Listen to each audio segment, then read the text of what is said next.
com bastante alegria que a Comissão Arquidiocesana para a Liturgia, em parceria com a Faculdade Católica de Pouso Alegre, dá abertura a esse primeiro evento comemorativo dos 52 anos da Constituição Sacrosanto Concilium, o documento do concílio que implementa e incentiva a reforma litúrgica dentro de todo o contexto do Concílio Vaticano II.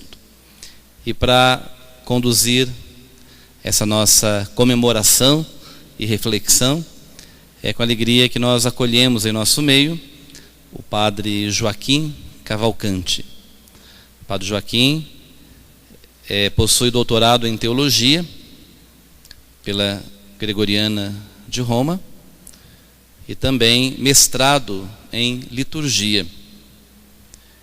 Ele é filósofo, teólogo naturalmente, e presbítero da Diocese de Itumbiara, em Goiás. Tem diversas especializações em seu currículo, dentre elas destacam-se filosofia, antropologia, teologia sistemática, liturgia, metodologia catequética, entre outras. E é autor do livro A Santíssima Trindade e a Igreja na Liturgia, e de diversos artigos, além de aulas e conferências que ele assessora.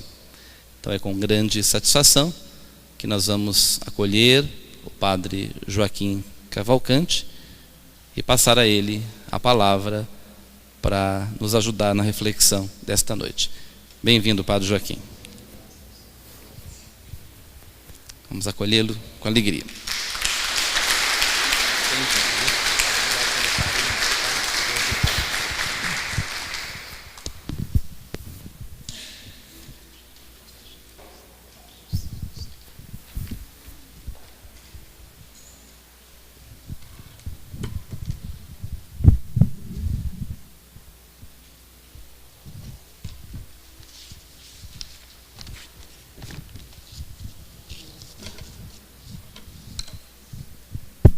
Boa noite a todos e a todas.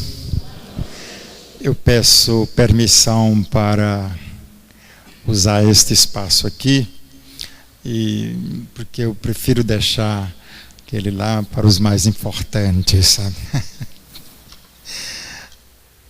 É uma alegria muito grande estar nesta noite com tantas pessoas que eu sei que amam esta causa tão nobre, tão bonita, e que em torno da qual gira a vida da igreja, que é a liturgia. Na pessoa do Padre Daniel, quero saudar todos os membros desta faculdade, também na pessoa do Padre Vanildo, saúdo todos que trabalham na área e com a liturgia. Vocês, agentes de pastoral litúrgica, das comissões paroquiais e da comissão diocesana. Essas comissões, elas exercem uma verdadeira diaconia na vida da igreja, de qualquer igreja particular, e nesse caso, desta igreja metropolitana de Pouso Alegre. Confesso que eu venho, quando o Padre Vanildo lia ali e tal, essas coisas aí, eu ia me sentindo cada vez mais, uma formiguinha aqui no meio de vocês. Porque cada experiência desta, para mim, é uma universidade, é uma oportunidade para aprender, né? De modo que quase que eu desconsidero um pouco isso lá que tá o currículo, que tá e tal, né? Então acho que esse momento presente, para mim, ele é o meu primeiro dia de faculdade. aqui entre vocês. É uma vida nova. E eu, assim, queria dizer que muitos de vocês vieram para ouvir uma conferência e eu gostaria de convidar vocês para saírem dessa expectativa de conferência e entrarmos na esfera de uma verdadeira e autêntica celebração. Celebração.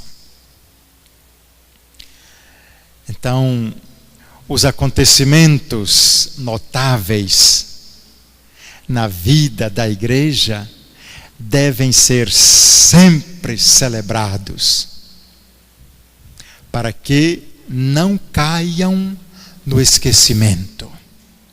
Não caiam no esquecimento.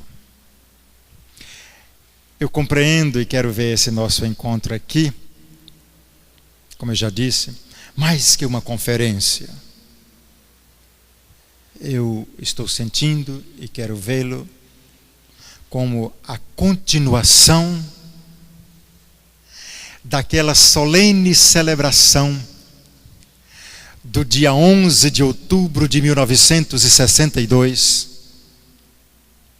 na qual o Papa João 23 abre solenemente o Concílio Vaticano II na Basílica de São Pedro.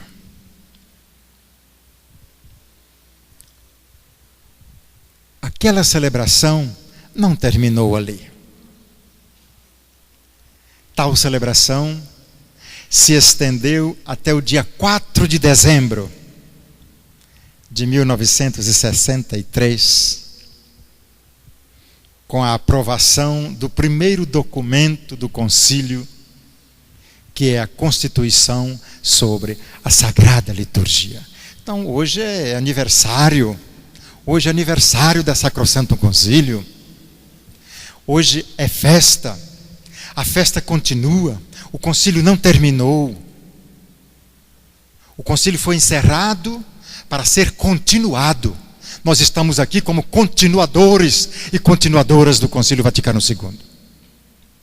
E ai do agente da pastoral litúrgica, seja ele homem ou mulher, que deixa cair no esquecimento o evento que deve ser continuado. Ser continuado. Então nós estamos aqui continuando aquela celebração. Começou em 62, teve o seu grande momento no dia 4 de dezembro de 63 e continua. E nós não podemos deixar que ela pare, que seja interrompida.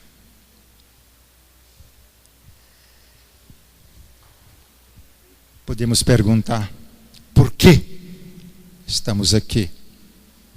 Então, a resposta é essa. Estamos aqui para celebrar os 52 anos, onde que eu li? Está ali. Da Constituição sobre a Sagrada Liturgia. A Sagrada Liturgia. E para celebrarmos os 50 anos do Concílio Vaticano II.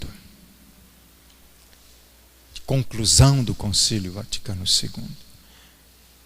Como ela foi o primeiro documento que apareceu, 2 anos depois o concílio foi encerrado, então ela é a primeira filha do concílio, como documento. É o primeiro fruto, a primeira filha do concílio enquanto constituição. Comecei dizendo que os eventos notáveis na vida e da vida da igreja devem ser celebrados sempre. Então estamos aqui celebrando, repito, este evento presente como um evento que não pode ser recordado como um fato passado, mas um evento que continua. Continua. O concílio é uma realidade que se atualiza e que se presentifica na vida da igreja. Portanto, é uma celebração contínua, repito. E muito particularmente nesse momento em que vozes não muito autorizadas, eu direi até sem autorização, se levantam para quase que negar o concílio. Então nós somos responsáveis para não deixar que esse vozerio fale mais forte do que os nossos cantos de júbilo por celebrar ou em celebrar o concílio.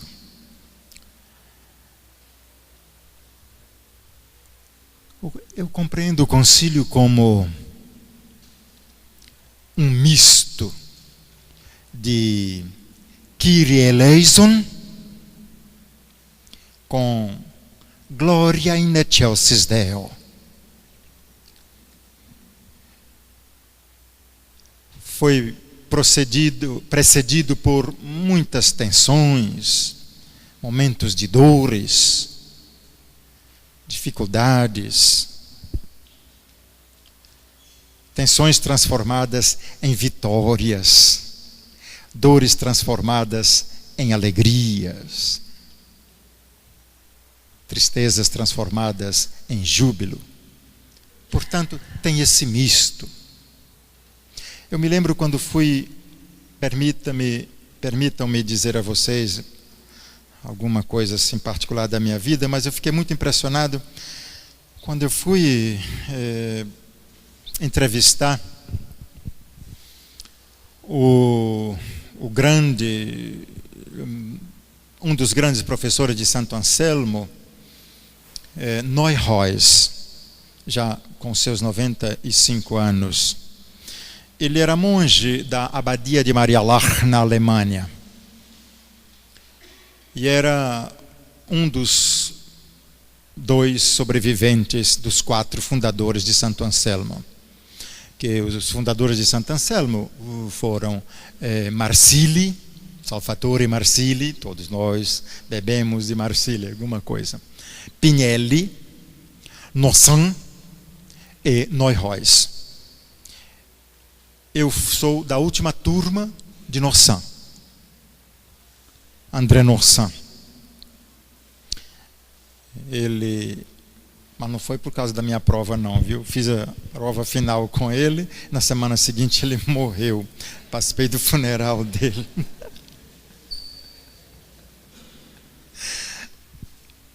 E Neuhaus veio a falecer há 3 anos atrás. Então ele me dizia, naquela entrevista, eu pedi 5 minutos, porque eu achei que ele não ia dar. Ele conversou comigo 1h30 na abadia de Marialach. E ele só interrompeu a conversa porque os sinos da abadia tocaram, era a hora das vésperas, e ele disse, a minha pergunta para ele é, o que o senhor tem a dizer para um iniciante na liturgia, como eu, ia começar a dissertação de doutorado? E ele disse, assim, a queima-roupa, por favor, não perca tempo mais com definições dogmáticas sobre a Trindade. Isso aí já está definido desde o concílio dos primeiros séculos. Procure investir agora a reflexão na Trindade litúrgica, isso que está precisando. Eu devo muito, mas o que eu queria dizer não era isso. Ele me disse assim, a segunda coisa que eu quero lhe dizer é o seguinte: você fará parte da geração de professores, de liturgistas, de teólogos, não sei o quê, que não pode deixar retroceder o que a minha geração conquistou na Sacrosanto Concílio. É uma grande responsabilidade, eu estou praticamente passando isso para vocês aqui nesta noite. Aí ele disse para mim, ele parou, olhou nos meus olhos e disse, eu vi Paulo VI chorar. Então, por isso eu disse que o concílio aconteceu nesse clima de Kyrie eleison e Gloria in excelsis Deo. É nesse sentido que eu refiro a estas coisas. Então, o concílio é uma realidade que deve ser sempre colocada em evidência, à luz do sol, e não abafado ou como alguns, graças a Deus não são tantos, querendo colocar debaixo do tapete. Não podemos. Nós somos católicos, somos cristãos, somos a igreja do concílio, tanto quanto somos do evangelho. A nossa fidelidade à igreja começa com a nossa vivência da palavra e a vivência do concílio. Vivência do concílio. Geralmente quem trabalha com liturgia quer saber como fazer. Até hoje eu conversava um pouco com o padre Vanildo. Como fazer, como é que dobra o paninho sobre o altar, que hora que acende a vela, se as velas da coroa do advento tem que ser tudo roxa, porque é advento, ou cada uma de uma cor. É sempre como fazer. Mas os agentes da pastoral, da liturgia, devem fazer tudo isso e ter elementos para colaborar com tudo isso, mas deve investir em como pensar a liturgia.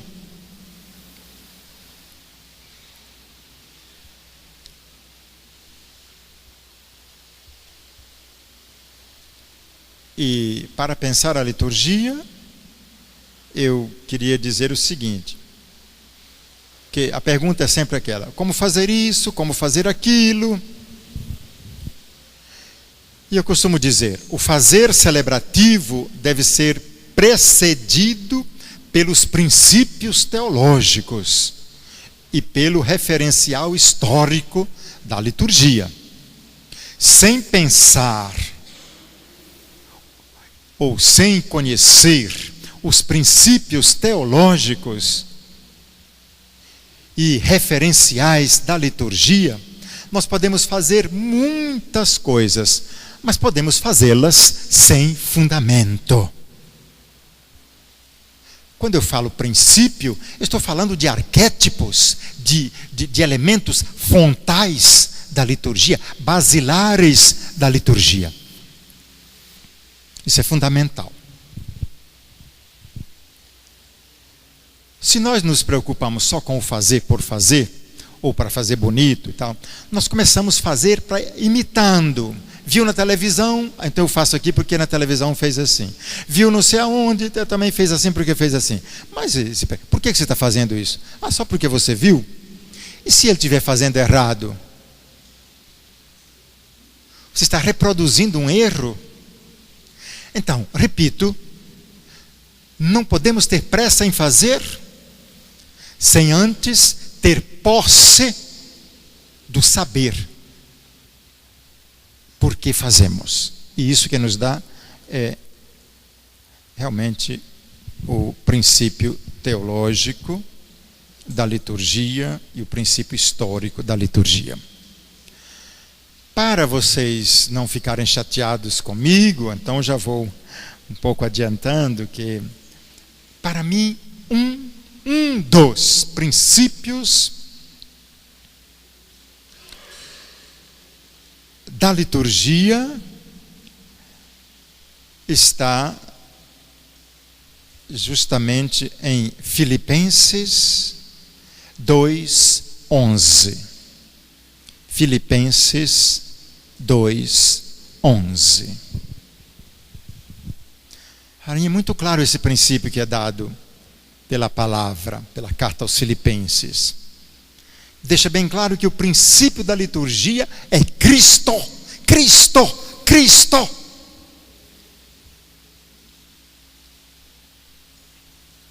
Eu vou ler o texto, o versículozinho.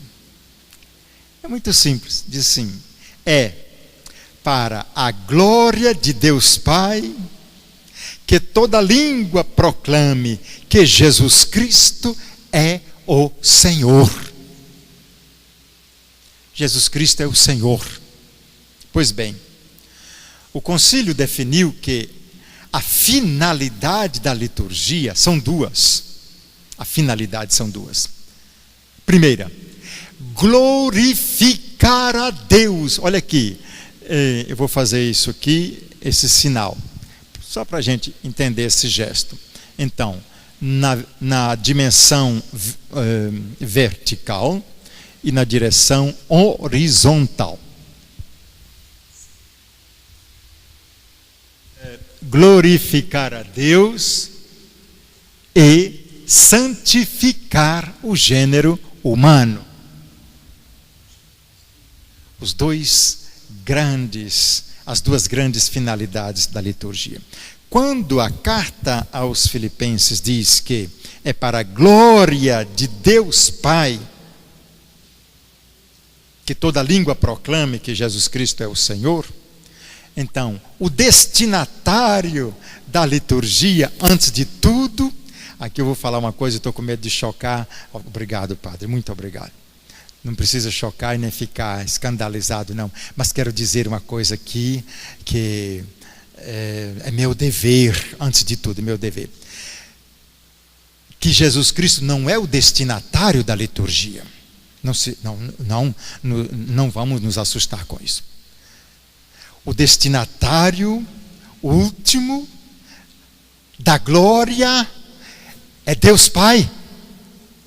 Jesus Cristo é mediador. Tem até uma encíclica chamada Mediator Dei que define isso.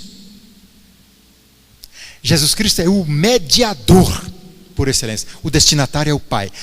Tudo na liturgia se dirige a Deus Pai por Cristo no Espírito. E tudo na liturgia vem de Deus Pai por Cristo no Espírito à igreja. É da igreja por Cristo no Espírito a Deus Pai e de Deus Pai por Cristo no Espírito à igreja. É bonita essa dinâmica, essa valsa trinitária da liturgia. Pega uma anáfora, qualquer anáfora eucarística, qualquer oração eucarística, e nós vamos encontrar isso muito presente.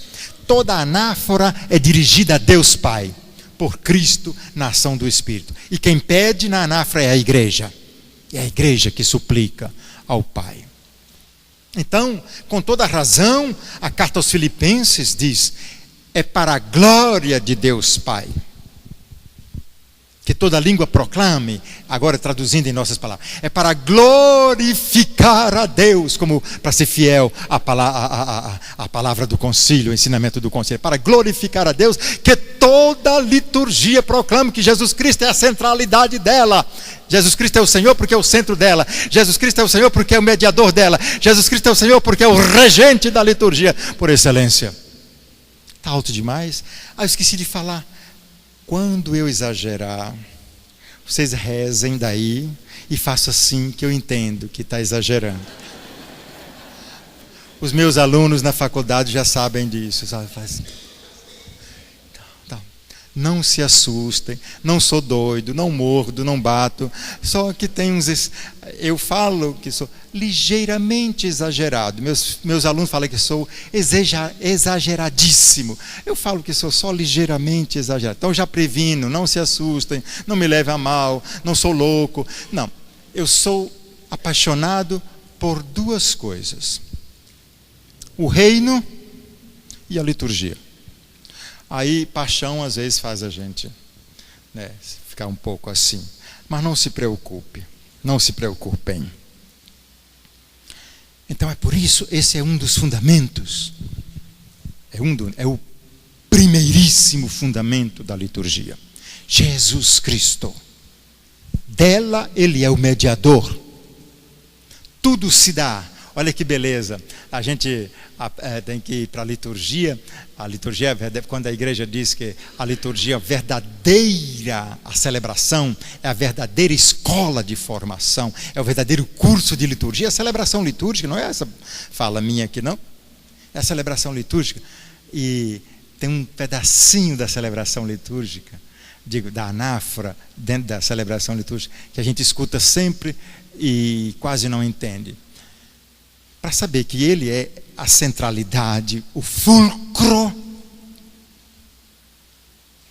da celebração, o fulcro da liturgia. Então, a gente escuta a anáfora.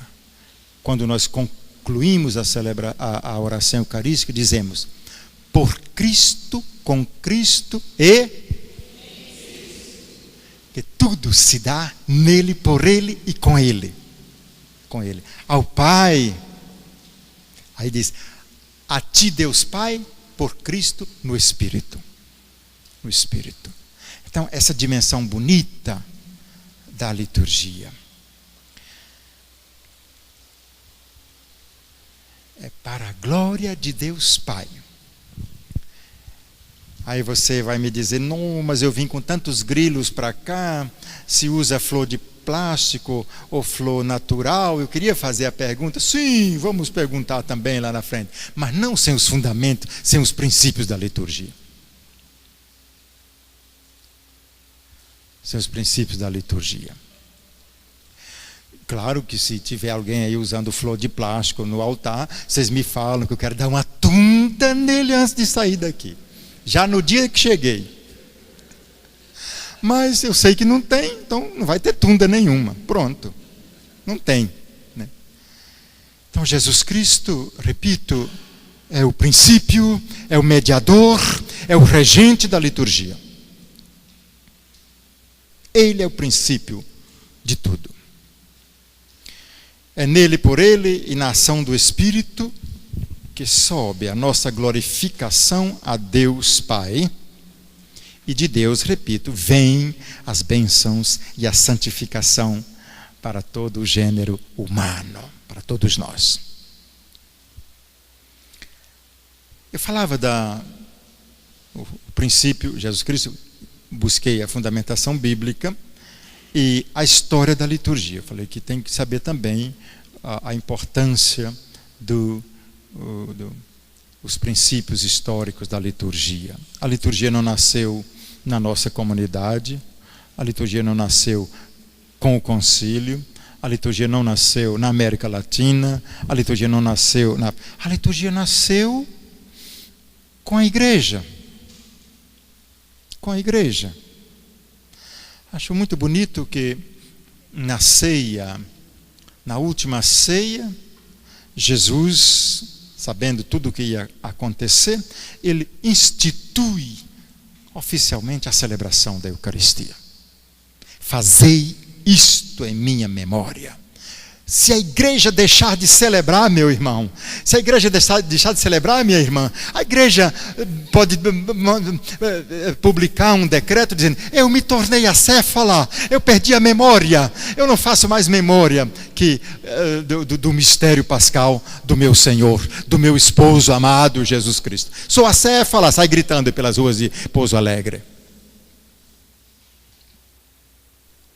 A igreja seria acéfala se ela não continuasse o que o Senhor lhe ordenara, lhe pediu. Naquela noite, como diz o missal ambrosiano, naquela noite grávida de sangue, porque precedia a sexta-feira da paixão. O Senhor lhe confiou essa grande responsabilidade. Então, a igreja, a liturgia nasceu com a igreja. E a igreja nasceu celebrando. Nasceu celebrando. Todos os mistérios salvíficos de Cristo são celebrados na liturgia. Todas as ações e intervenções salvíficas de Deus na história são celebrados na liturgia.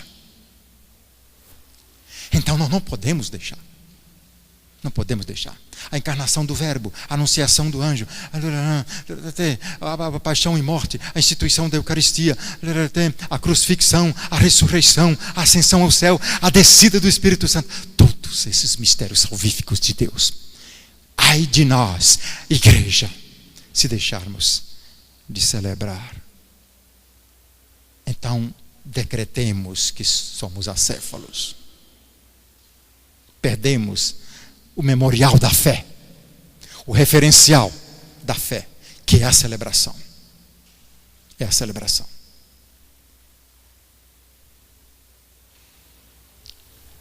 A história da liturgia mostra que a Sacrosanto Concílio, com todo o concílio, foi um espaço de muito vigor da própria igreja, porque foi um espaço de consulta, um espaço de escuta e participação dos leigos e leigas de todo o mundo.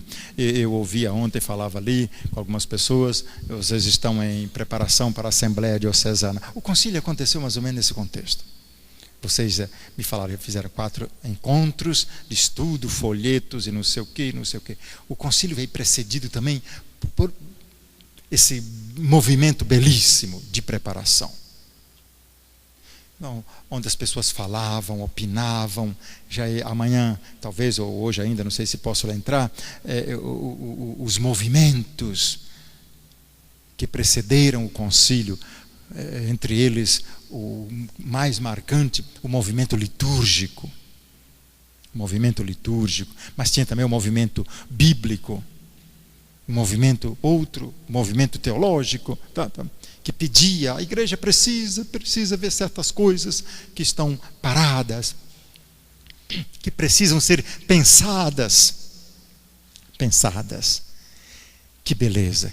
Então, assim como vocês na preparação para a Assembleia Arquidiocesana, assim também o concílio, houve esta participação bonita dos leigos e leigas. E como é bonito ver nas comunidades. Eu faço parte de uma comissão, a minha diocese, onde eu trabalho também, a Diocese de Itumbiara, está preparando para a sua Assembleia Diocesana no próximo ano, no mês de setembro, e eu faço parte do grupo de trabalho. E como é bonito ver que as pessoas estão interessadas, estão estudando e querem o bem da diocese e acham que tem que melhorar nisso e naquilo, e refletir, uma oportunidade para refletir, o leigo refletir o seu lugar como filho e filha da igreja, o seu lugar como filho e filha da igreja naquela igreja particular, naquela igreja diocesana.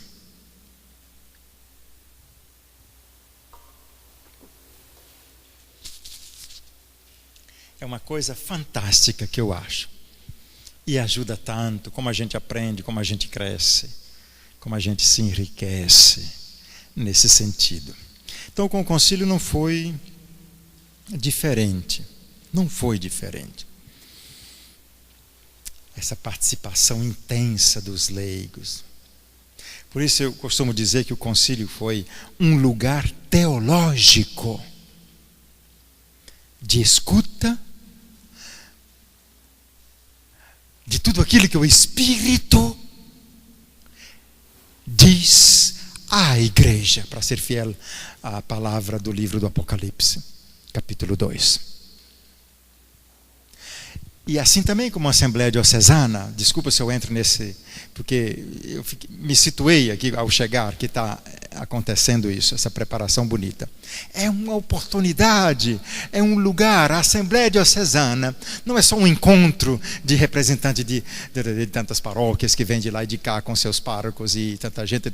Sim, nesse contexto, a Assembleia Diocesana se torna, como o concílio que se tornou, um evento, um lugar teológico, um evento para a escuta de tudo aquilo que o Espírito tem a dizer àquela igreja diocesana, e de tudo aquilo que o Espírito tinha a dizer e continua dizendo à igreja do Senhor como toda, a esposa de Cristo. Esposa de Cristo. A Sacrosanto Concílio eu costumo dizer, ela é um compêndio de tudo o que a igreja entende por liturgia. Tem muita gente que quer saber como fazer liturgia, como fazer as coisas mas desconhece a Sacrosanto Concílio. Não podemos cair nesse grave erro. Pena que quem desconhece a Sacrosanto Concílio não está aqui dentro dessa sala. Estou falando para pessoas erradas. Mas passem para frente, meu recadinho. Ninguém pode pensar em querer fazer alguma coisa em matéria de liturgia, desconhecendo a Sacrosantum Concilium. Ela tem 130 números, artigos, e nenhum pode passar despercebido.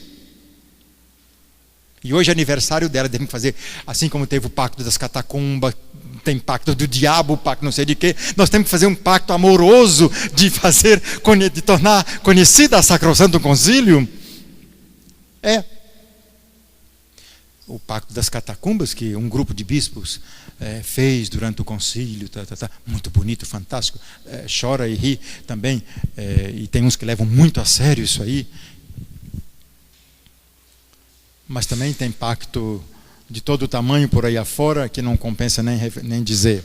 Então nós temos que, nesses 2 dias, hoje e amanhã, fazermos um pacto amoroso aqui em Pouso Alegre, de tornar conhecida nesse aniversário de 52 anos, o bolo que vamos partir é esse.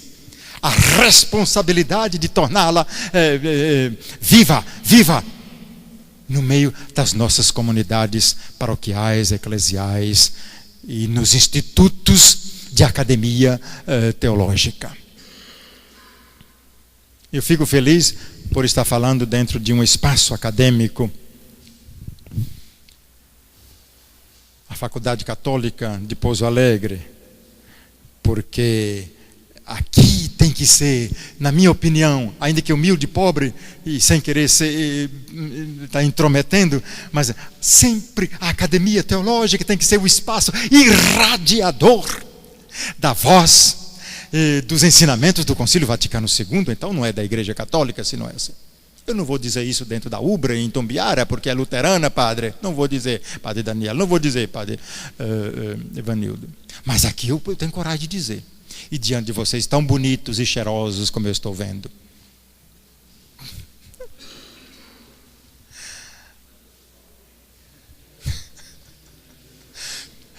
Todo mundo quer ser bonito um pouco, gosta de ser bonito e cheiroso, né? Eu também, você.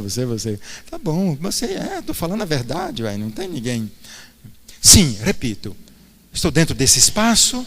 Então, esse espaço é a extensão da Basílica de São Pedro, naquele 11 de outubro, é a extensão da Basílica de São Pedro, naquele 4 de dezembro, porque é da igreja. E aqui são formados os filhos e filhas da igreja, confirmados e formados e preparados para o testemunho do anúncio, para o querigma, para a martiria. Cuidado, porque tem muitos católicos sendo formados para o querigma, mas todo mundo fugindo da martiria e da diaconia. Cuidado, senhores e senhoras, não deixemos cair nessa tentação, isso é do diabo, isso não é de gente.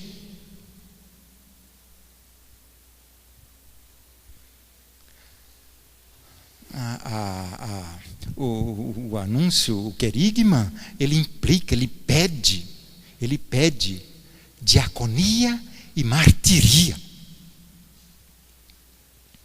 Martiria.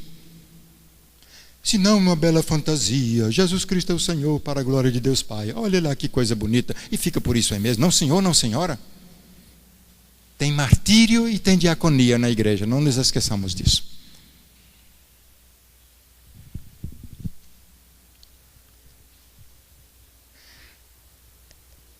Então, a liturgia, essa é namorada de todos nós. Devemos nos apaixonar por ela. Pela liturgia, pela ação litúrgica, nós abraçamos o reino todo dia.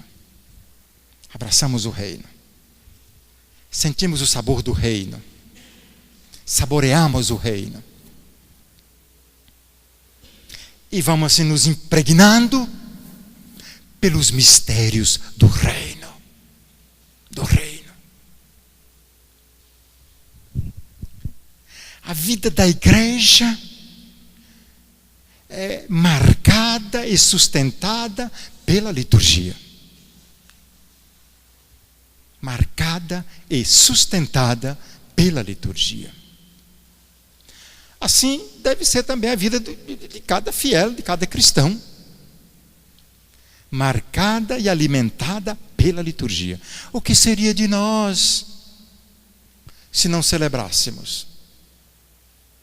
Alguém aqui conseguiria sobreviver sem comer arroz, feijão, alimentar tutu mineiro, mas não sei o quê, e aquele a polenta que fala, o angu lá, não sei se aqui no sul de Minas tem, mas eu estudei em Juiz de Fora, minha graduação foi em Juiz de Fora, então já esqueci um pouco, mas tem essas coisas. Então, experimente ficar um dia, 2, 3, uma semana, um mês sem comer essas coisas e não comer outras também, ficar quieto. O que vai dar nisso? O final é de quê?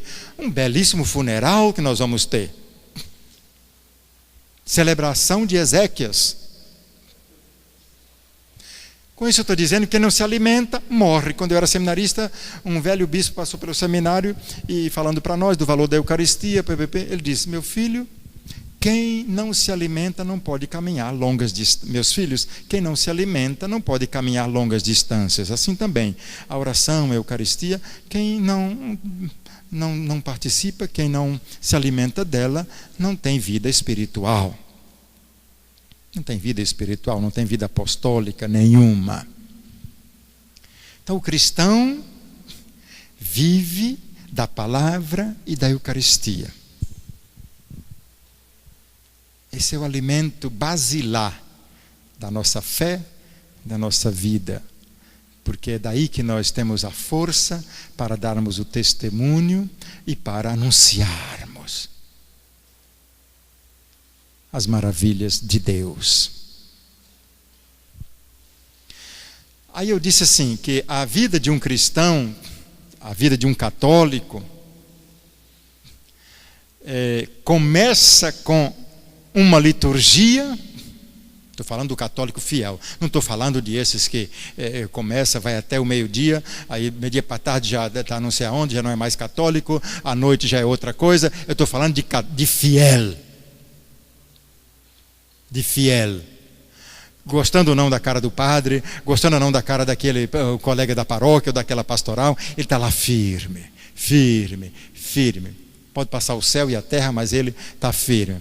Então, esse católico, e assim devíamos ser todos nós, a vida de um cristão, a vida de um católico, começa com a entrada dele na igreja, com uma liturgia, que é a liturgia batismal, e termina com a saída dele deste mundo, com a liturgia ezequial. Temos que pensar nessa beleza, gente. E que bonito, que bonito.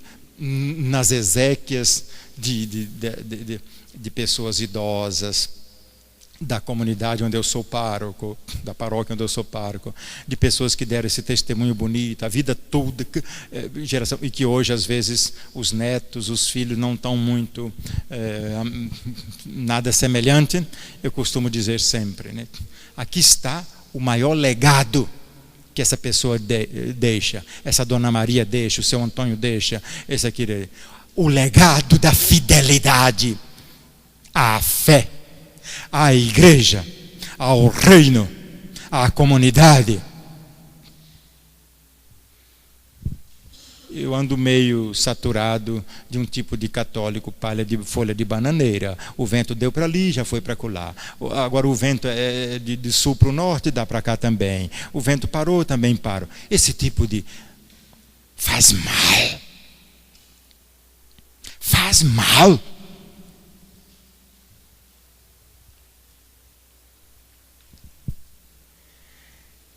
Então, a nossa vida de cristãos começa com uma liturgia.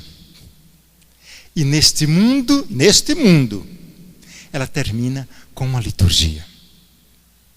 Com uma liturgia. Que beleza. E eu estou dizendo isso, ó.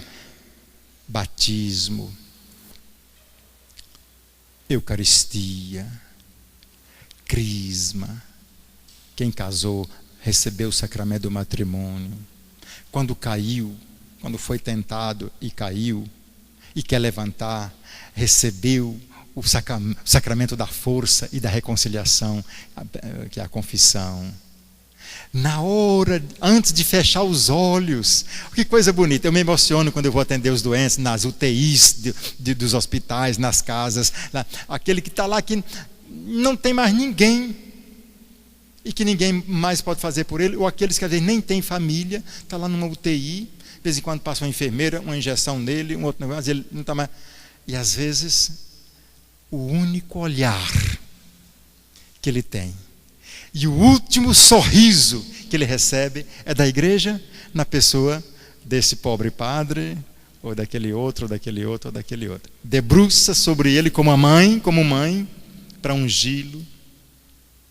Pega pela mão, quando tem condições, vai fazer. A igreja. Aí depois, o seu último aceno para os que ficam, antes dele descer ao ventre da terra, ao pó de onde ele veio, é a liturgia ezequial. Que coisa bonita. Gente, é bonito ou não ser católico? Diga de verdade. Está fraco esse negócio aqui, sim ou não? Sim. Eu também acho. Então a nossa vida começa com uma liturgia. A vida de fé começa com uma liturgia e termina com uma liturgia. Mas para isso é importante ser fiel, permanecer, porque a igreja não abandona. A Sacrosantum Concilium nos ensina que a liturgia é o momento histórico da salvação, para dizer que toda a vida da igreja está imersa, mergulhada no mistério salvífico de Cristo. E todo agir celebrativo da igreja, e muito particularmente na celebração, a igreja atualiza, torna presente toda a ação salvífica de Deus em Cristo Jesus no Espírito Santo. Isso significa liturgia ser momento histórico da salvação, nas palavras do Concílio Vaticano II. É dizer, a salvação, eu não sei se eu exagero com o desejo de fazer-me compreendido, não que eu tenho dúvida da inteligência de vocês, eu tenho dúvida da minha capacidade de transmitir o que eu quero. Eu estou diante de inteligências aguçadas, pelo amor de Deus, eu estou sabendo disso, eu estou vendo, né? Agora eu quero saber se a minha capacidade de transmitir está chegando lá, essas inteligências. Mas eu quero dizer o seguinte, a liturgia é compreendida como momento histórico da salvação. Então eu queria que todo mundo aqui conhece a gramática, de qualquer língua, e tem um tempo verbal chamado gerúndio, e que diz assim, o gerúndio o verbo indica que a ação está sendo continuada, não é assim? Então a liturgia como momento histórico da salvação é uma ação gerundial, ela está acontecendo aqui agora, e cada vez que dois ou mais se reúnem em nome do Senhor, a salvação de Deus acontece entre nós, acontece no mundo, debaixo de uma ponte ou de uma imensa e majestosa, imponente catedral, como a de Pouso Alegre, meu Deus. O padre me levou para conhecer a catedral. Eu estou assim, eu conhecia só pela revista, eu estou encantado. Está deveras estarrecido.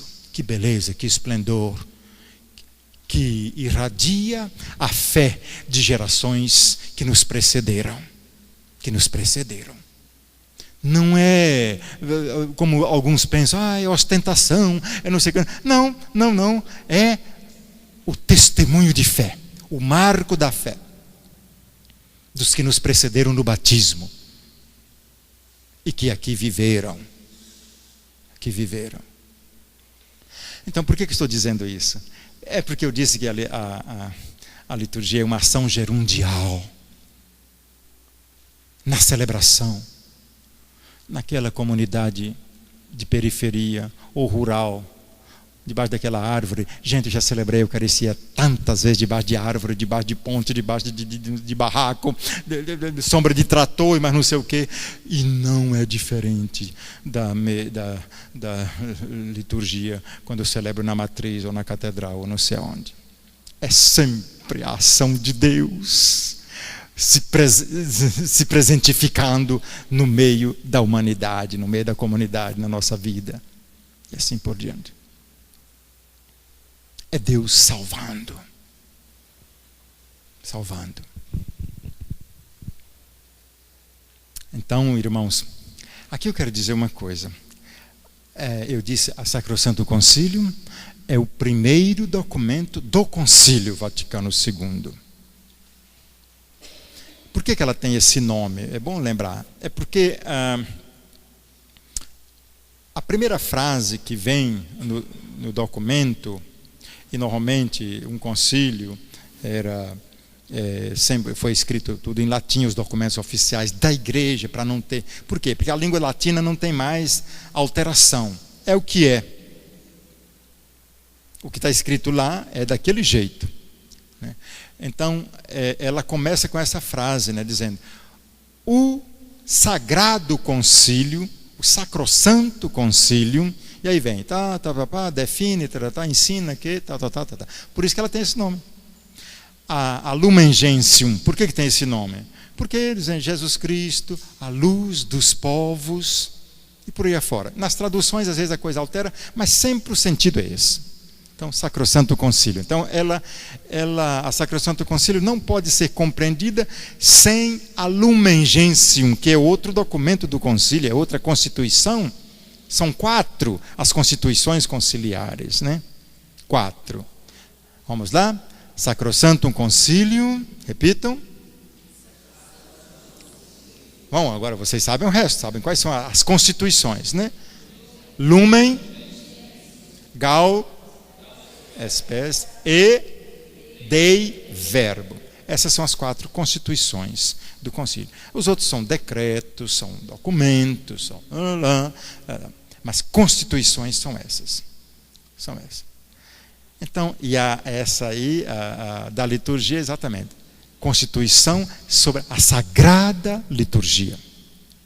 Aí eu disse que tudo que a igreja entende por liturgia, ela deixou claro na Sacrosanto Concílio. Na Sacrosanto Concílio. Portanto, querer entender liturgia a partir do que disse aquele professor, ou aquele colega, ou aquela pessoa, ou aquele teólogo, ou aquela televisão, canal de televisão, desconhecendo a Sacrosanto Concílio, é pecar contra o concílio. É pecar contra o concílio. Então não podemos compreender a Sacrosanto Concílio ignorando a Lumen Gentium, porque não se pode compreender o mistério da liturgia. Por quê, padre? Não pode compreender uma coisa sem a outra. Então eu estou dizendo agora, estou dando a resposta. Porque não podemos compreender o mistério da liturgia sem o mistério da igreja. Não podemos compreender o mistério da liturgia sem o mistério da igreja. E não podemos compreender o mistério da igreja sem o mistério de Cristo.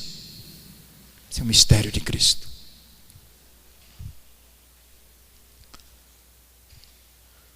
Porque uma das coisas que nós temos que resgatar o quanto antes possível é a compreensão de liturgia como mistério. E não a compreensão de liturgia como fazer. Fazer, fazer, fazer.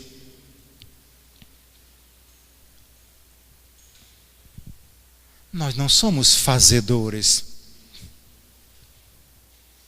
Factors, liturgos, não. Somos celebrantes do mistério, da fé. Uma das coisas que eu acho mais bonita na celebração eucarística, quando eu digo, e faço questão de dizer, Padre Vanildo, se eu estiver errado, você me corrige, viu? Mas exatamente diante do altar, na Eucaristia, naquele momento que diz, eis o mistério da fé. Eu não consigo até por princípio, tratar teológico e também da minha espiritualidade pessoal e de convicção teológica, eu não consigo dizer.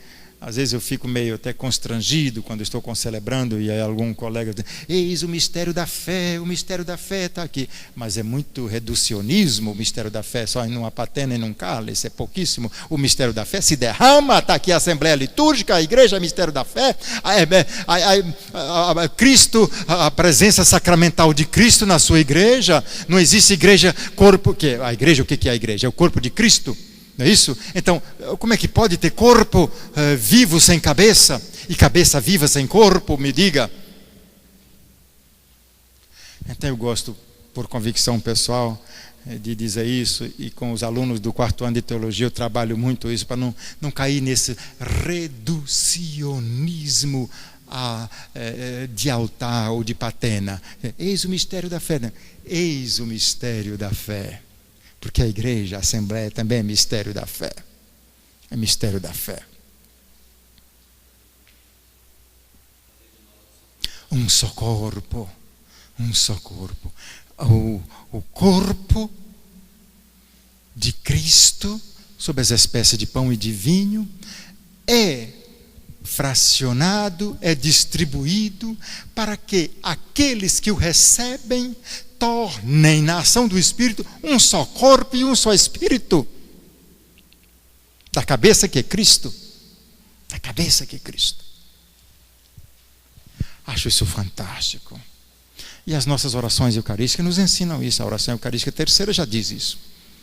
Que todos nós recebendo o corpo e o sangue do Senhor, nos tornemos um só corpo e um só Espírito. E por aí vai, por aí vai. As anáforas orientais riquíssimas dessa teologia, dessa beleza toda.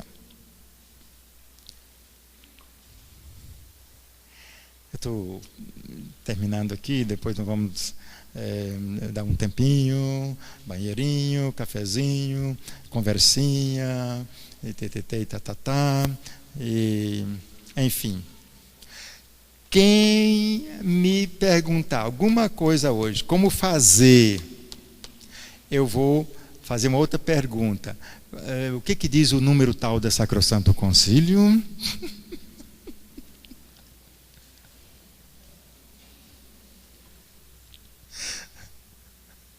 Tá bom. Tá cheio de gente aí, gente bonita e cheirosa, dizendo assim, porque a vela eu tenho que apagar soprando ou assim, fazendo assim?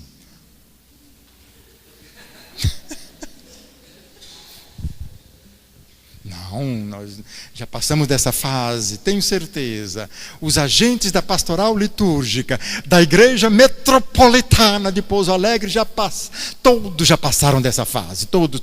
Um dia até eu pensava e queria saber dessas coisas, mas nós aqui já passamos disso, já estamos longe dessa coisa.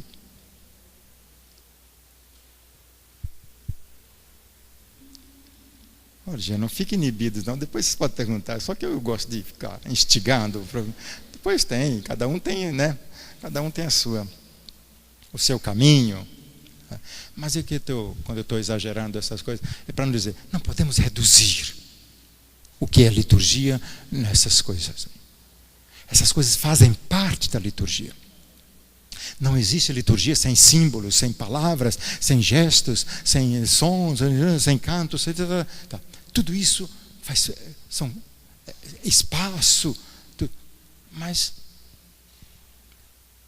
tem o precedente fontal da liturgia que eu já falei, os princípios dela, que não podemos ignorar.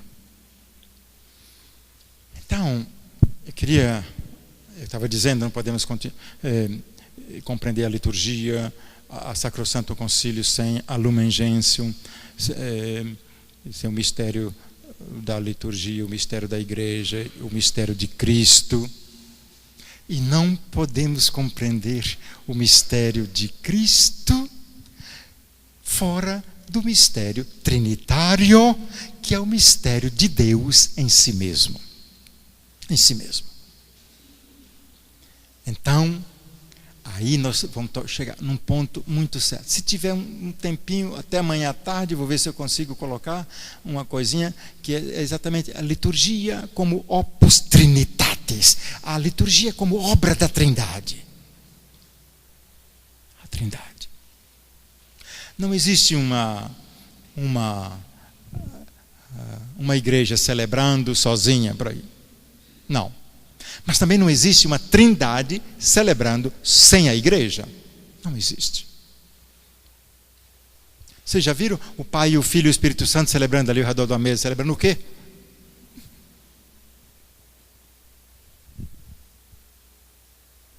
A trindade e a igreja celebram a liturgia. Por quê? Porque tudo, eu já disse, é da igreja por Cristo na ação do Espírito ao Pai, e tudo do Pai por Cristo na ação do Espírito à igreja. A igreja. Não podemos compreender o mistério da liturgia sem o mistério da igreja, não podemos compreender o mistério da igreja sem o mistério de Cristo, não podemos compreender o mistério de Cristo sem o mistério trinitário. Ele é o um da Trindade por excelência, que nos revela o coração da Trindade.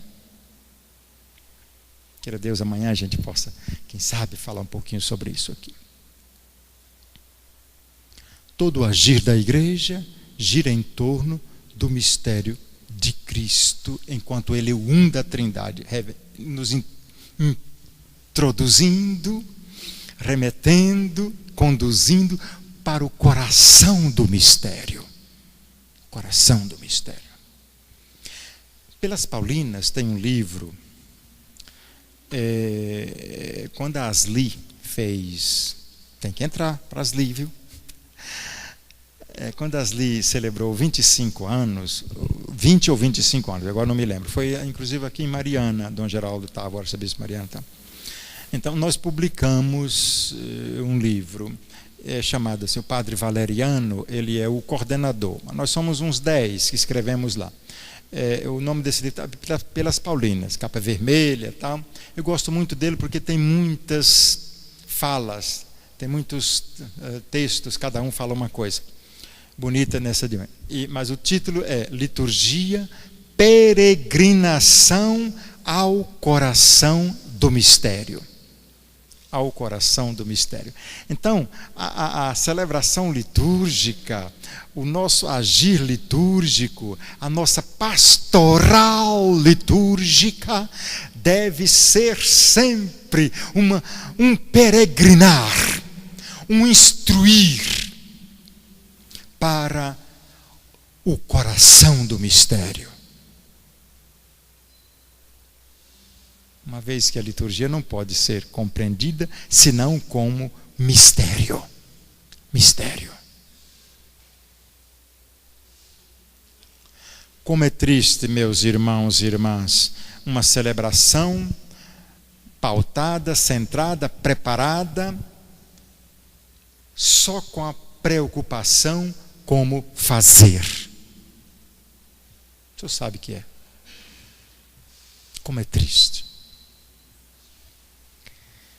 Acho que a única pergunta que nós devemos fazer para nós mesmos é, quando estamos preparando uma celebração,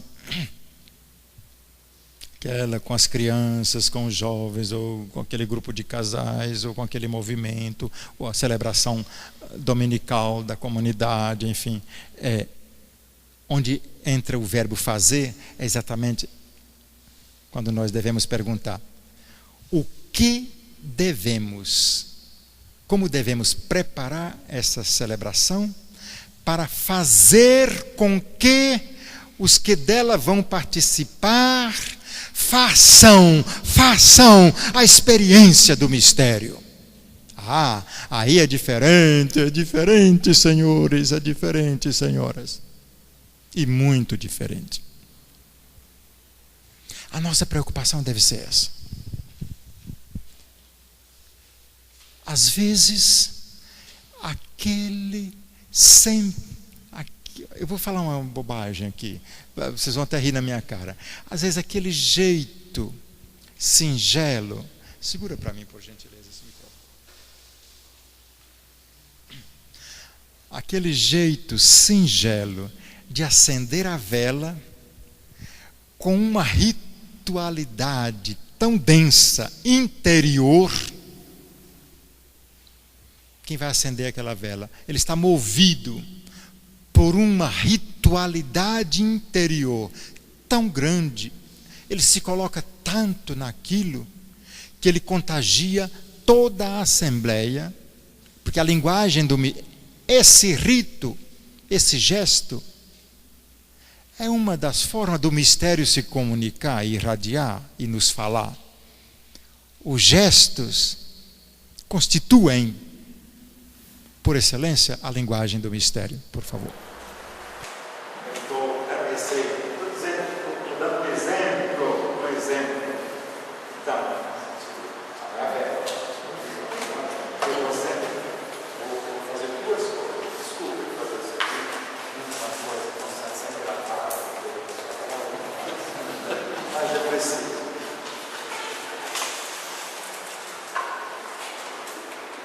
Eu vou, com uma outra velinha acesa, colocar.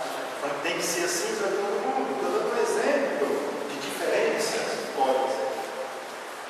Eu vou com a velinha já acesa, sai da sacristia, com essa velinha acesa, ou de um outro lugar, com essa vela acesa, sem passar na frente de ventilador, claro.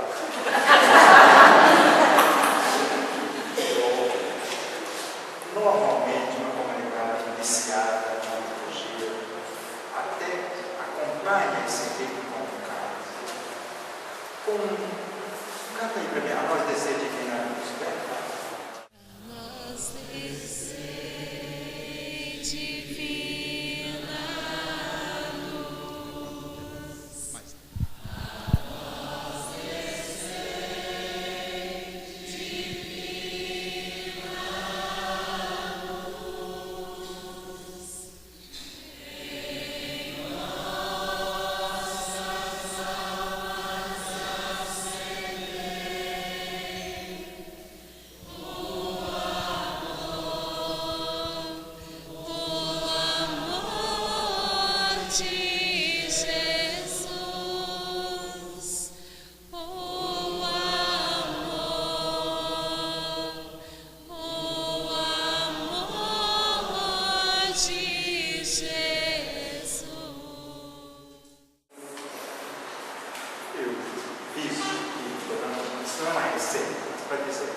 Foi acendida uma chama que quer simbolicamente irradiar a presença de Deus, o fogo do Espírito, o fogo da fé, a chama da fé, tudo isso. Eu leio mais agora.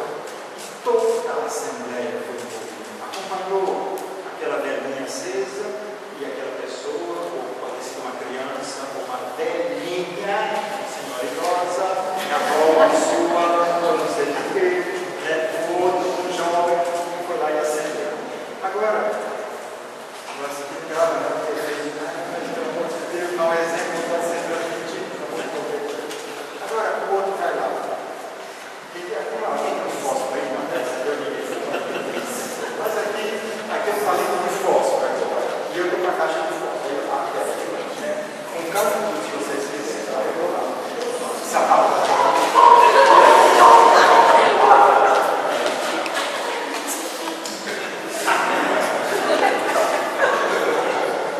Pascal.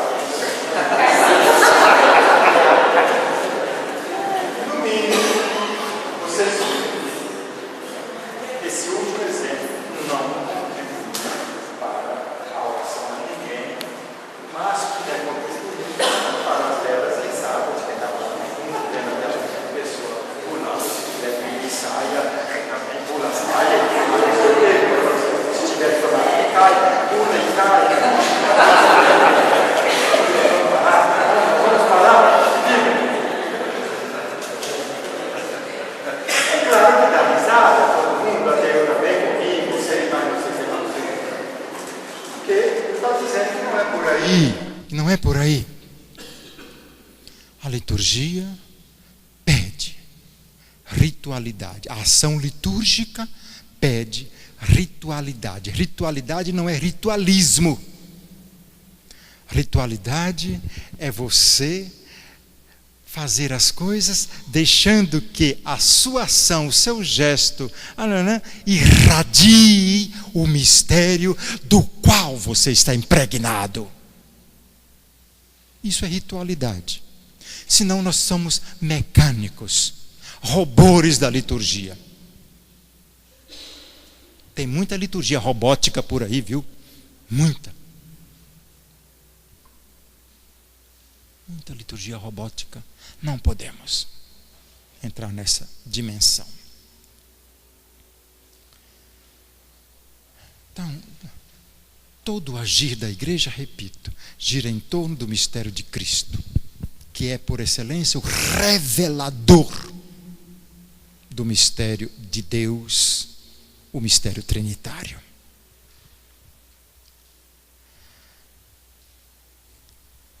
O número 7, contem comigo. 1, 2, 3, 4, 5, 6,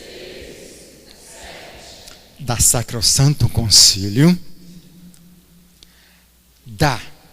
Eu pedi para vocês contar, para vocês não esquecerem, mas nunca, sabe? Porque vai que numa dessa eu pergunto, o que diz o número 7 da Sacrosanto Concílio? Aí ninguém vem, uai, sabe que eu não sei? Não vale. Não vale. O número 7 da Sacrosanto Concílio vai nos orientar, ou vai dizer, o que torna Cristo presente na celebração. As realidades que presentificam sacramentalmente o Senhor. Por isso eu não consigo dizer eis o mistério da fé, porque tem outras realidades também que são mistério da fé. A igreja é mistério da fé. Quando você diz, repita comigo, crê em Deus Pai, nós não fazemos isso? Crê em Deus Pai Todo-Poderoso, Criador do céu e da terra. Crê em Jesus Cristo, crê no Espírito Santo.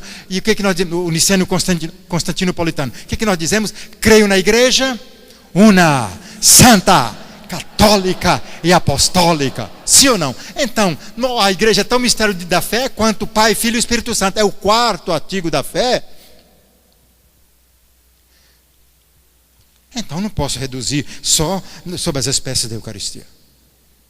É uma negação da presença de Cristo na Assembleia dos Batizados em nome do Pai, do Filho e do Espírito Santo. Senhores, e a Sacrosanto Concílio enumera, depois, hoje à noite, quem tem o documento, e todo mundo aqui tem, eu tenho certeza.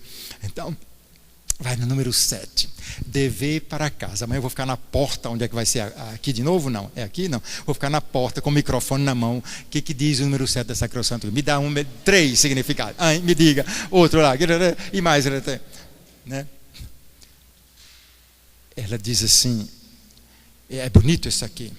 Então Jesus está presente, muito particularmente, sob as espécies eucarísticas. Em todos os sacramentos, Cristo está presente. Cristo está presente na sua palavra, quando as escrituras são proclamadas na liturgia. É Cristo quem fala. Está entendendo? É Cristo quem fala.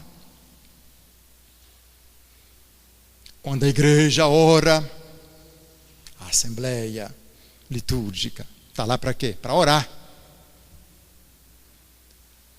Na pessoa dos ministros ordenados,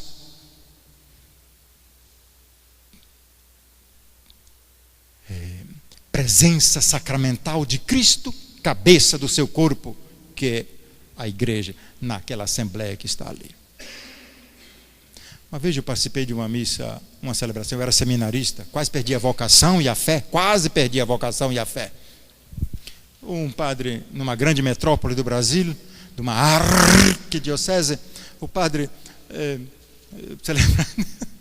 celebrando a liturgia, aí agora o padre no meio do povo, então de túnica e estola, sentou, permita-me vir até aí, no meio da assembleia, enquanto a palavra estava sendo proclamada, o padre no meio da assembleia, corpo sem cabeça. Aquela assembleia era um corpo sem cabeça. O padre não está à frente porque é mais bonito, mais cheiroso, apesar que alguns são, como a mãe dele falava, dele, a minha, né? Minha avó, minhas irmãs, não sei o que, né? Um dia alguém ligou para mim e eu estava falando assim, eu gosto de brincar, né? O padre mais bonito do mundo, todo mundo está dizendo aí que eu sou o padre mais bonito do mundo. Aí a pessoa de lá brincava, quem? Me dê nome de 3 pessoas. Eu falei, minha avó, minha mãe, minhas irmãs.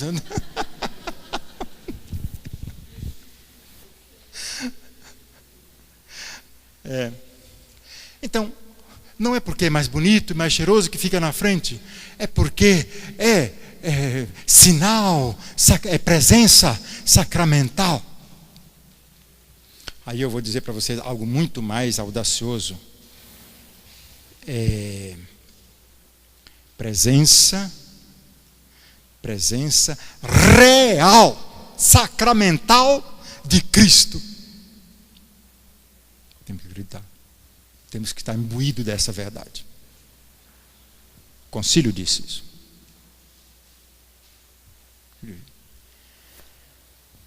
E diz ainda o número 7 da Sacrosanto Concílio, que a presença, quero dizer aqui, o concílio não diz isso diretamente, mas o espírito do concílio, a teologia do concílio diz. Portanto, nós não podemos dizer que a única forma da presença real, sacramental de Cristo é a Eucaristia. Não, tem essas outras todas. E ainda diz que na pessoa do ministro, na pessoa dos que proclamam as Escrituras, onde 2, e na pessoa da Assembleia, onde 2 ou mais estiverem no nome dele, portanto na pessoa da Assembleia Litúrgica. Cristo está presente quando celebramos a liturgia das horas, o ofício divino e por aí afora. Eu gosto de falar a vocês leigos uma coisa que poucos, sobretudo quando damos curso para os leitores, a primeira coisa que eu recebi quando entrei, pisei no chão dessa arquidiocese, na cidade Cambuí, com uma hospitalidade angelical do Padre Jesus. Foi um livro publicado por aqui, de você, a celebração dominical da Palavra de Deus. Então, senhores, aqui tem algum ministra da Palavra, tem agente da celebração da Palavra, praticamente todo cristão, todo batizado mas às vezes tem uns já instituídos, tem outros que fazem nas suas comunidades. Eu quero chamar a atenção para uma coisa muito importante. E tanto para os que fazem a celebração e como aqueles que nas comunidades paroquiais exercem, por exemplo, a função de leitor, leitora, salmista e tal. Quando o concílio diz no número 7 que Cristo está presente quando as Escrituras são proclamadas, porque é Cristo quem fala quando elas são proclamadas na liturgia, então quero dizer uma coisa muito importante. Digamos que aqui está o ambão, lá na sua comunidade paroquial. Eu peço permissão para me retirar até aqui. Aqui está o banco com os leitores, a missa dominical. Estão aqui sentados. Leitor, primeiro leitor, salmista, segundo leitor, domingo e solenidades. Chegou a hora da leitura. Olha aqui uma coisa, irmãos e irmãs, pensem comigo. Vamos interpretar a palavra do concílio. Se Cristo está presente quando as Escrituras são proclamadas na liturgia, é na pessoa de quem a proclama, não é só o livro não. Então chegou a primeira leitura. Naquele momento que você está indo até o ambão, eu acho isso fantástico. Quando eu fui instituído leitor, isso ficou mais claro para mim. mas isso vale para qualquer um que recebe essa função na comunidade. Quando você sai do seu banco, está indo na direção do ambão, você está cumprindo o mandato de Jesus e de por todo mundo pregar o evangelho a toda criatura. Por favor, não esqueçamos disso. Quando você chega aqui no ambão, a partir do que o concílio ensina, agora você não é só o discípulo enviado, você agora é o próprio Cristo. É naquela criança, é naquele idoso, é naquele jovem, é naquele pai de família, naquela mãe de família. É o próprio Cristo quem fala. Agora, o coração da sua esposa amadíssima, a igreja, aquela assembleia que ali está. Isso é bonito ou não? Vocês já tinham pensado nisso?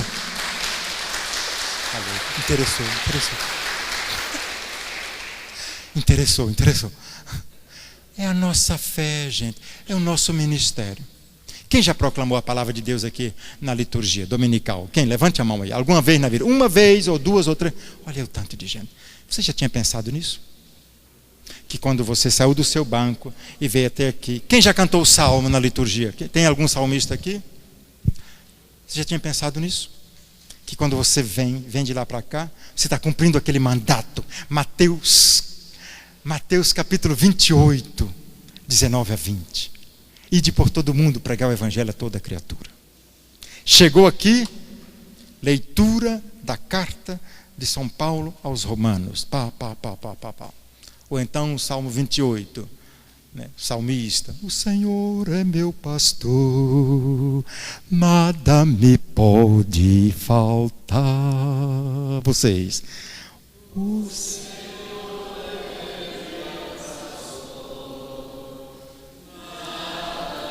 me pode faltar.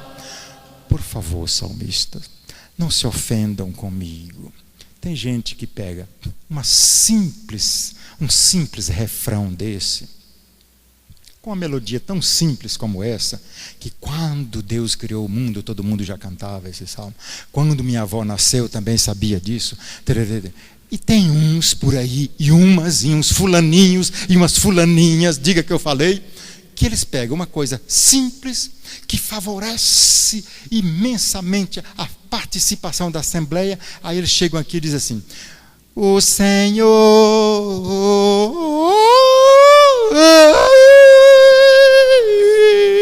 é meu pastor.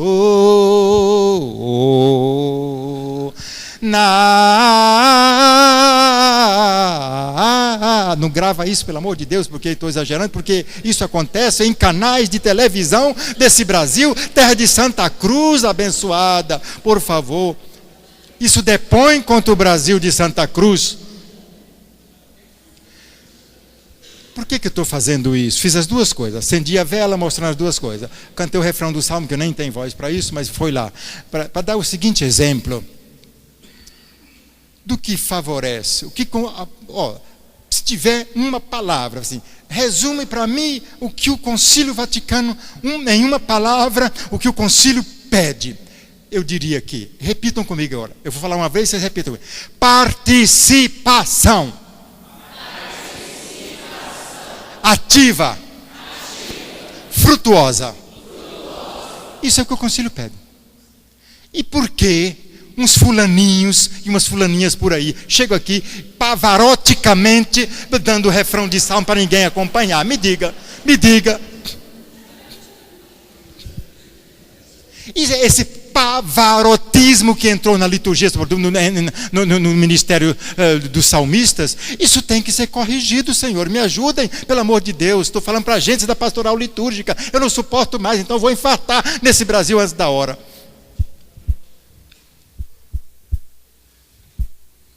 Porque é demais.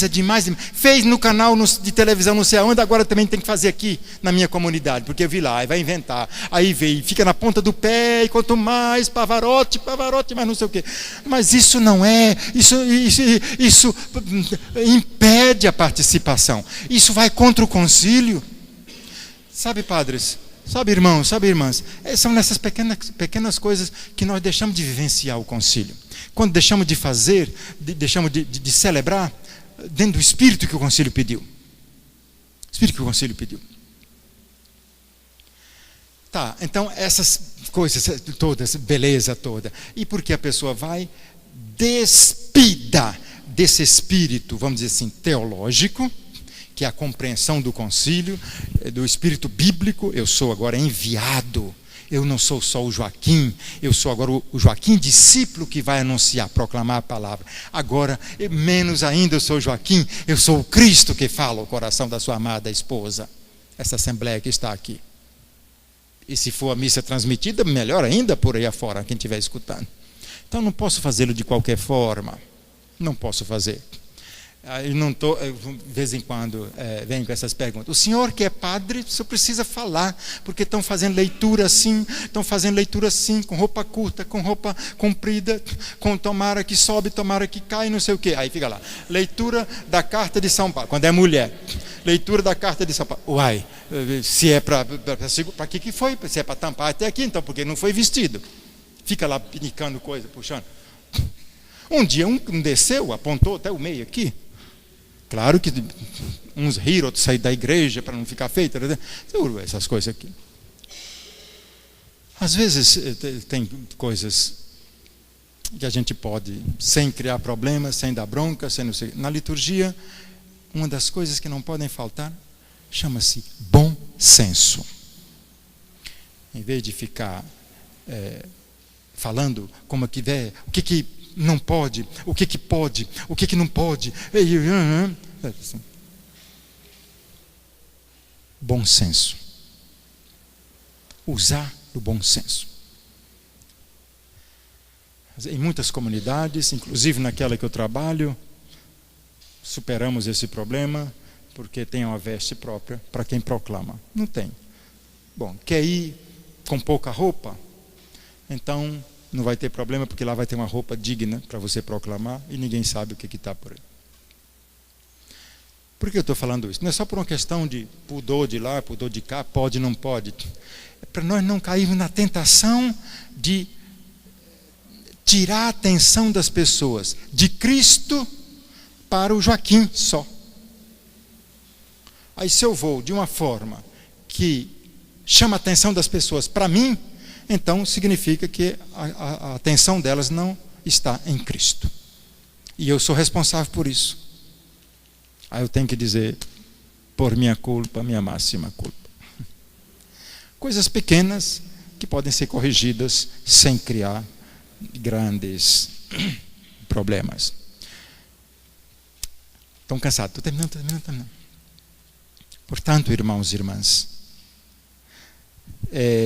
liturgia, para responder a pergunta, o que pode, o que fazer, o que é liturgia, o que não é liturgia. Então, para mim, é liturgia aquilo que presentifica o mistério pascal de Cristo. Aquilo que torna a presença de Cristo mais visível no meio da assembleia. Isso é liturgia. O gesto singelo de acender a vela, o canto que acompanhou, o gesto, a postura de vir proclamar a palavra, o gesto de ajoelhar, levantar. E aí vão outras coisas.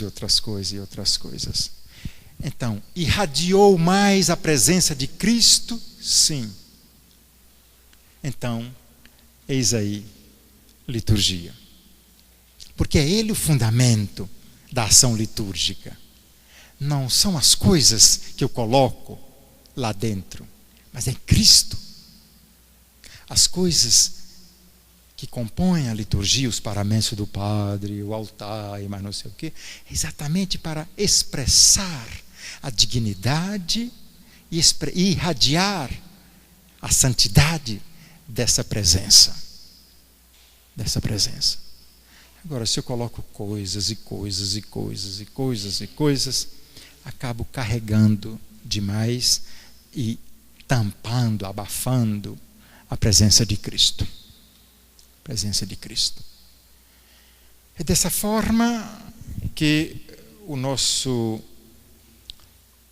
jeito de crer e celebrar leva a liturgia a cumprir sua finalidade, que é, qual é? Qual é?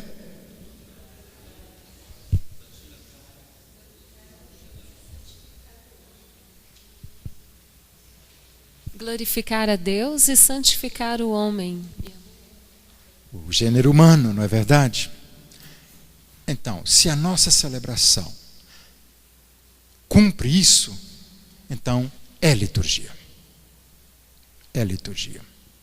Se o nosso jeito de cantar cumpre isso, é liturgia.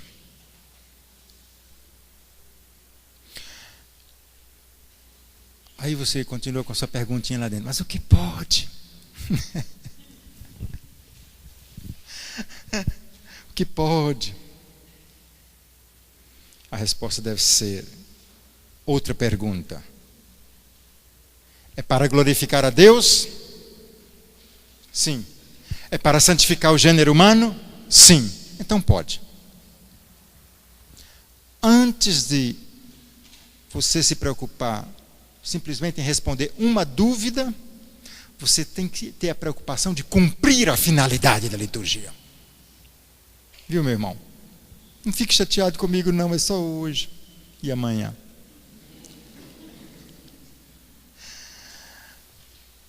Tudo que glorifica a Deus e santifica o gênero humano é liturgia no cumprimento da sua finalidade. Por conseguinte, quem deve transparecer, quer deixar uma coisa aqui bem clara, simples, mas é bom dizer, quem deve transparecer na liturgia, na celebração, no cumprimento da sua finalidade, isto é, finalidade da liturgia, quem deve transparecer é Cristo.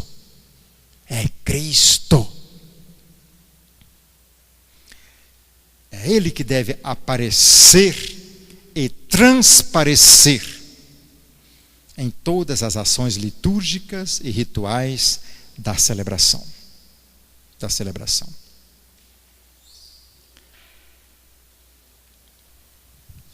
Por quê? Porque a liturgia não é lugar de afirmar a ostentação e o personalismo de ninguém.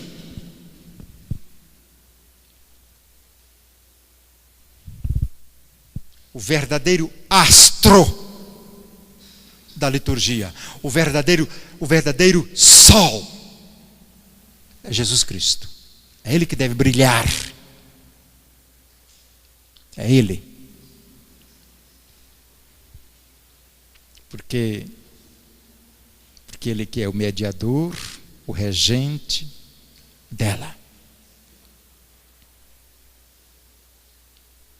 A igreja ensina que a liturgia, e com isso aqui eu concluo, a liturgia é o exercício do munus sacerdotal de Cristo. Nunca ensinou que é o lugar da afirmação do personalismo de ninguém.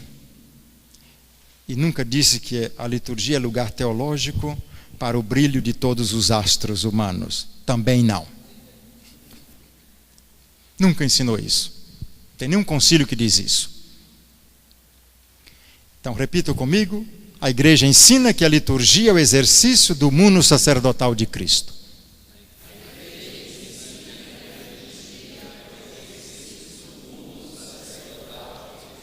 Então guardemos isso. Guardemos isso. Toda a ação litúrgica deve estar impregnada do agir de Cristo na pessoa de cada cristão, de cada batizado. Portanto, e na pessoa de toda a Assembleia como um todo, que é o corpo de Cristo. Meus irmãos, desculpem por tê-los cansado. Desculpem pelos meus exageros. Apaguem da fita os exageros. Deixa só alguma coisa. Vamos fazer um intervalo, não é, padre? Aí a gente volta para outro momento.